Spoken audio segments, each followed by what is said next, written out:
Looking for financial insights you can trust? How do you protect yourself as an investor? What's the strategy? I think it's really simple. I think you just want to be diversified in your portfolio.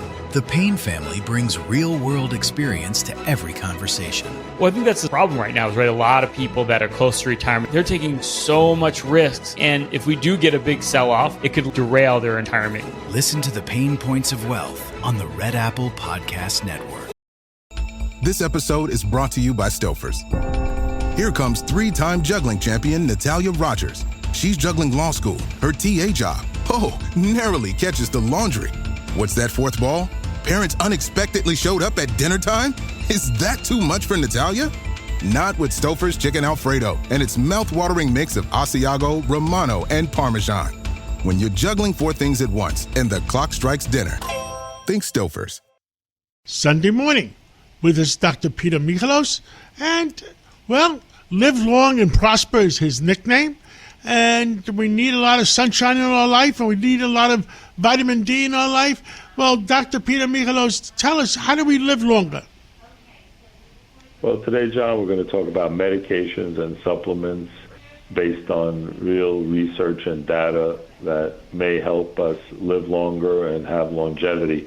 And a lot of times we talk about longevity and some of the things that hurt us. So the conversation has to start up with something called free radicals. And we always talk about free radicals and antioxidants, but try to simplify it and understand it first. That's really what speeds up our aging. And free radicals are these molecules in our body that become uneven.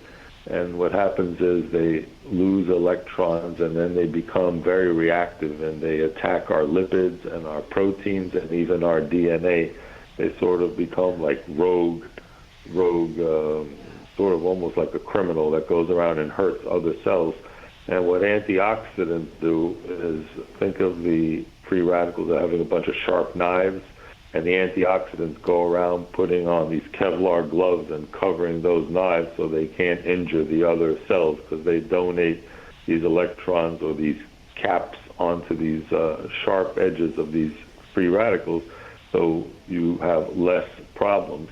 And the things that cause free radicals and inflammation are pollution, radiation, too much sunlight, poor diet, smoking, alcohol, high stress. And that's how we end up getting things like hypertension and cancer and heart disease and Alzheimer's disease. So, what can we do to fight these free radicals? And some of them are called antioxidants.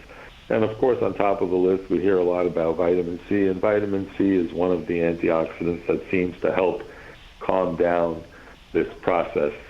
And another one in the anti-aging world, and it was just published just a few weeks ago, was pretty fascinating, that vitamin D, we talk about the sun, we talk about how it helps depression, immunity, but they had higher vitamin D levels. It seems to protect the telomeres, which are the end caps on our DNA, and the longer your telomeres are, the longer you live. So vitamin D turns out to be a great anti-aging drug.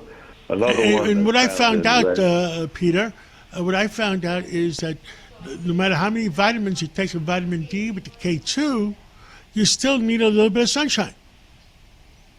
Yeah, no, nothing like a little bit of sunshine goes a long way, and just try not to do it between noon and 3 p.m. because that sun is the strongest, and it's associated with more skin cancer, more basal cell squamous cell and melanoma. But vitamin D is important, and the people who don't have a lot of sunlight and vitamin D, those areas have more depression.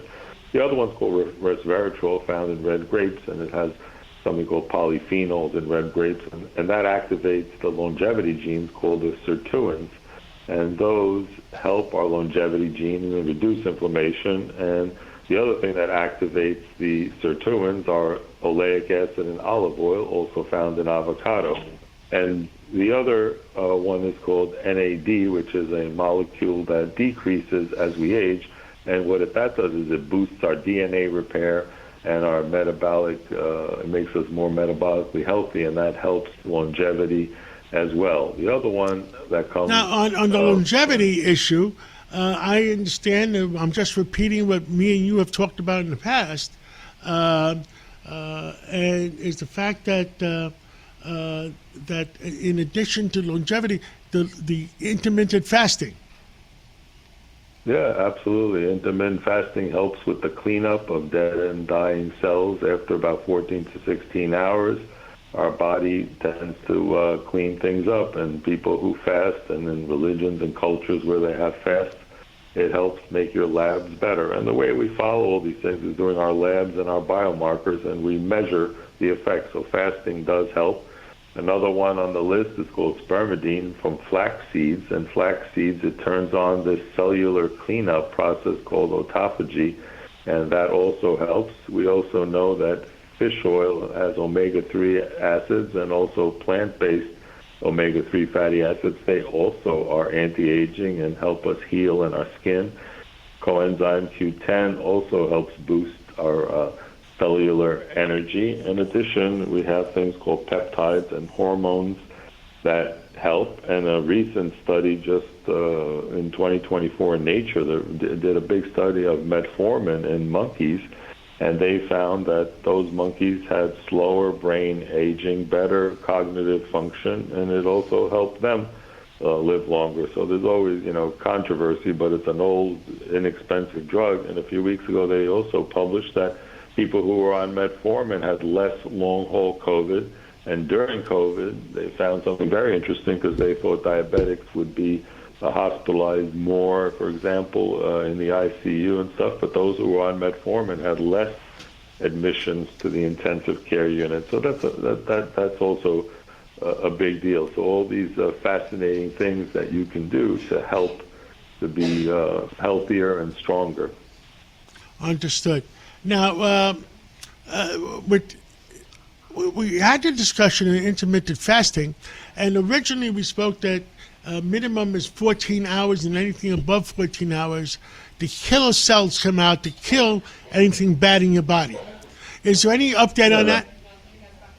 Yeah, well, the cleanup between 14 to 16 hours, that's when it starts happening. That's why the intermittent fast I do is I only eat between noon and 8 o'clock.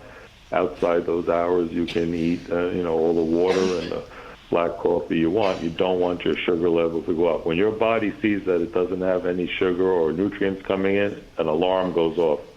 Get ready. Times are hard. There's no food out there. Start cleaning up. Start healing. Start repairing. And also, we run on what's called ketones instead of sugar. And some of the animals, for example, a fox, when they're hungry, they're running on ketones. They're super sharp. And sometimes after you eat too much, you just feel like going to sleep, and you can't even concentrate, and you get what's called alkaline tide. That's why a tiger or a lion eats a big piece of meat. What happens is all the acid in your stomach starts pumping into your stomach, so it makes your blood more alkaline, and that sends a signal to your brain: rest, relax, rest, and digest. And that's why after a big meal, we just want to take it easy and lie down, because all our blood flow goes to our stomach to focus on digestion. So between intermittent fasting, the vitamins we mentioned, and there's also one that's controversial called rapamycin, which is a immune suppressant used in transplant patients, but they also found that it may have some anti-aging properties as well. And initially, some people thought that people who are on immune suppressants, for example, after kidney transplant, would have a bigger problem with COVID and stuff, but they found that because it reduces inflammation, people didn't get as much of an inflammatory response, and some of those people did better, and it actually protected them from extreme inflammation and conditions like COVID. So that's another fascinating area that we're going to be hearing a lot more in the future, and a lot of new different medicines and ideas, and of course gene therapy to alter our genes. There's a company out there called BioViva that has done it with telomere lengthening, and we'll see if those people live longer. And there's about 200 humans who've already done that outside the United States. So we're going to see a lot of amazing things in anti-aging, and we'll keep you up to date listening to the CATS Roundtable.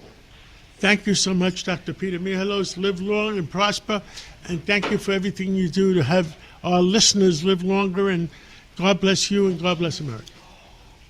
Thank you, John and Margaret, for always allowing us to get the microphone to get the truth out.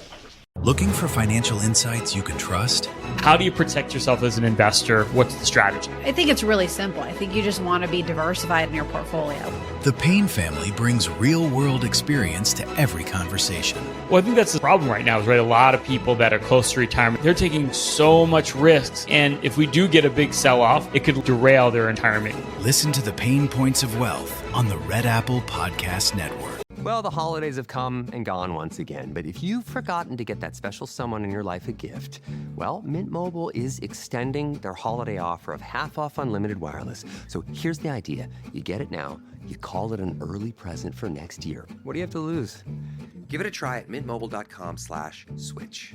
Limited time 50% off regular price for new customers. Upfront payment required. $45 for 3 months, $90 for 6 months, or $180 for 12-month plan. Taxes and fees extra. Speeds may slow after 50 gigabytes per month when network is busy. See terms.